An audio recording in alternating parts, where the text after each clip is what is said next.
En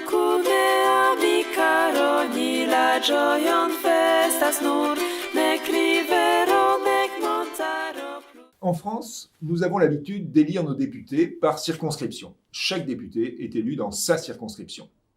En Allemagne, il existe une grande partie des députés qui sont élus à la proportionnelle, c'est-à-dire que chaque parti fait une liste valable pour l'ensemble du territoire national, et en gros, si une liste a 30% des voix, elle a 30% des députés. Mais il y a quand même un seuil de 5%, c'est-à-dire que les partis qui ont moins de 5% sont éliminés et les autres partis se partagent les sièges.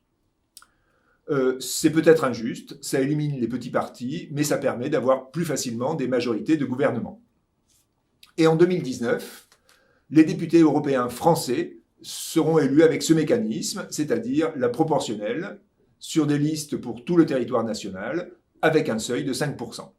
Comme en Allemagne? Eh bien non, pas comme en Allemagne. C'est-à-dire que, avant 2014, les députés européens allemands étaient élus effectivement, comme les députés nationaux, à la proportionnelle, avec un seuil de 5%.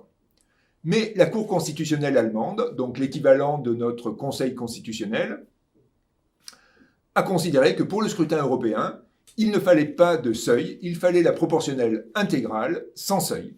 Mais pourquoi? Eh bien parce que certains se sont plaints que le seuil éliminait les petits partis et empêchait la représentation des opinions de tous les citoyens allemands. L'affaire est remontée jusqu'à la Cour constitutionnelle et les juges ont donné raison aux plaignants. Le motif, c'est que, je cite, « Le Parlement européen n'est pas l'organe de représentation d'un peuple européen souverain.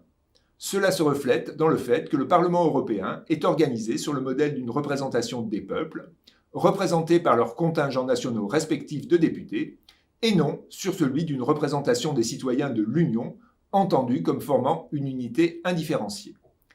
Pas de peuple européen, donc pas de démocratie européenne. » Mais alors que faire si nous voulons une démocratie européenne? Eh bien, il faut faire exister un peuple européen avec un débat démocratique à l'échelle de l'Union. Et pour permettre un débat démocratique, il faut une langue commune. Il faut une langue commune rapidement, parce que les problèmes que doit résoudre l'Union européenne ne peuvent pas attendre un siècle ou deux. Et il existe une langue faite pour ça, une langue faite pour la communication équitable entre des personnes d'origine linguistique différentes. Cette langue, c'est l'espéranto. Simple, précise, efficace. Renseignez-vous, cherchez sur Internet, essayez.